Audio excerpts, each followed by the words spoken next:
Good morning, students. This is the fourth and the last video of the chapter Resources and Development. इस part में हमारा जो topic रहेगा वो soil erosion and soil conservation. Soil को Eros होने का रीज़न और सोइल को कंजर्व करने का जो तरीका है वो हम इस वीडियो में समझेंगे। What is the meaning of soil erosion and the definition of the soil erosion? The denudation of the soil cover and subsequent washing down is described as soil erosion. Soil के जो आवरण होता है, soil के ऊपर का जो cover होता है और उसके बाद जो उसका वॉश होना, यही सोइल इरोजन कहलाता है।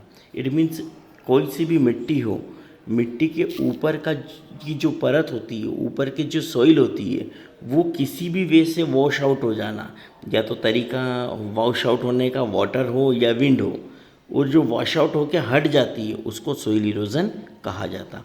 The process of soil formation and erosion go on equally. Soil को बनने का और सोइल को हटने का जो तरीका है वो दोनों इक्वली है। मतलब नेचुरल वे में सोइल का फॉर्मेशन और सोइल का इरोजन वो इक्वली चलता है। Generally this is a balance between the two. Generally ये इन दोनों का बैलेंस बना हुआ रहता है। मतलब सोइल फॉर्मेशन और सोइल इरोजन दोनों का बैलेंस नेचुरली बना रहता है। लेकिन human causes and natural causes दो रीज़न ऐसे हैं जिससे सोइल इरोजन बहुत ज़्यादा होते हैं। तो पहला हम समझ लेते हैं ह्यूमन कॉसेस। ह्यूमन कॉसेस में deforestation, overgrazing, construction and mining ETC causes soil erosion. Soil erosion का जो मेन कॉज है, ह्यूमन कॉज है, वो डिफॉरेस्टेशन है, मतलब वनों की कटाई होना। ओवरग्रेजिंग मतलब जो चाराहा की जो जगह है उसको ओवर चारागाह हो जाना। कंस्ट्रक्शन, हमारे यहाँ पे बड़े बड़े डैम्स बनना, बड़ी बड़ी चीज़ों का कंस्ट्रक्शन होना, ये भी एक बहुत बड़ा रीज़न है सोइल इरोजन का। नेचुरल कॉसेस के अंदर, नेचुरल कॉसेस में natural forces like wind, glacier and water lead. जो नेचुरल फोर्स होते हैं जैसे विंड, हवा का तेज बहाव के साथ बहना, फिर ग्लेशियर है, और वाटर लीड, पानी का तेज बहाव के साथ बहना, इसके कारण भी मिट्टी जो है अपनी जगह छोड़कर हट जाती है। तो मतलब ये है कि जो सोइल इरोजन का मेन कारण ये नेचुरल रिसोर्स तो है, साथ साथ में ह्यूमन रिसोर्सेज भी बहुत बड़ा रीज़न हो रहा है। जो सोइल इरोजन होता है उसको बचाने का मतलब सोइल कंजर्वेशन कैसे करा जाता है।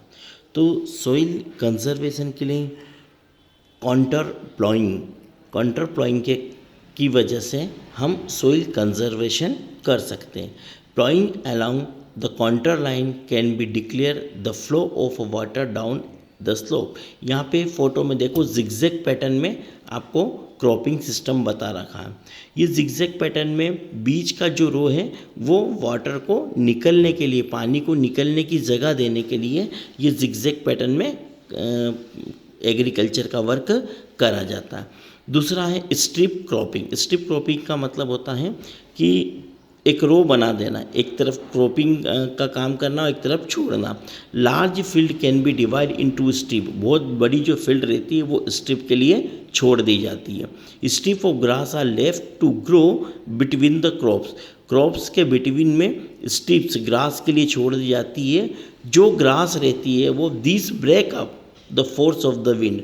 ये जो बीच की जो गैप रहती है, ये विंड का जो फ्लो रहता है उसको गैप कर देता, उसको रोक देता है। तो ये दो एक ऐसे मैंने आपको सिस्टम बताए हैं जिससे हम सोइल को कंजर्व कर सकते हैं। Third, terrace farming. Terrace farming जो है हमेशा माउंटेन एरिया के अंदर करा जाता है। टेरेस फार्मिंग में क्या होता है, Plowing along the contour line can be declared the flow of a water down to slope। Terrace farming में देखो इस तरह की स्टेप्स बनाई जाती है। यहाँ पे पिक्चर में हमें दिख रहा है स्टेप्स वाइज स्टेप बनाई जाती है और इन स्टेप्स पे फार्मिंग करी जाती है। इससे क्या होता है, जो माउंटेन एरिया से वाटर का जो फ्लो रहता है वो स्पीड में आते हुए उसकी स्पीड को, ये जो टेरेस होती है ये उसकी स्पीड को कम कर देता। तो flowing along the contour line can be declare the flow of a water down the slope. इन स्लोप्स पे वाटर जो है वो डाउन हो जाता है, उसकी स्पीड कम हो जाती है, तो जो सॉइल इरोजन होना है वो कम हो जाता है। सॉइल कंजर्वेशन का फोर्थ और लास्ट वे है shelter belts. Shelter belts planting lines of the trees to create shelter also work in a similar way. Planting lines of the tree की जो प्लांटिंग लाइन्स होती है, यहाँ पे देखो फोर्थ वीडियो में आपको दे रखा कि यहाँ पे जो हमारी फील्ड है जहाँ पे हम फार्मिंग का वर्क करेंगे, उन जगह में रो वाइज वहाँ पे ट्री को लगाया जाता है, जिससे वो विंड के फ्लो को और वाटर की स्पीड को कम करेगा। उसके कारण जब विंड की स्पीड कम होगी और वाटर का फ्लो कम होगा तो उससे सॉइल इरोजन जो होना वो कम हो जाएगा, सॉइल कंजर्व कर सकते हैं हम। तो ये हमारे इस वीडियो के जो चैप्टर है ये यहाँ पे ख़त्म होता है। मैंने आपको सॉइल कंजर्वेशन के 4 वे बताए हैं। इन वीडियो को आप अच्छी तरह से देखना, समझना और एग्ज़ाम के लिए प्रिपेयर करना। Thank you.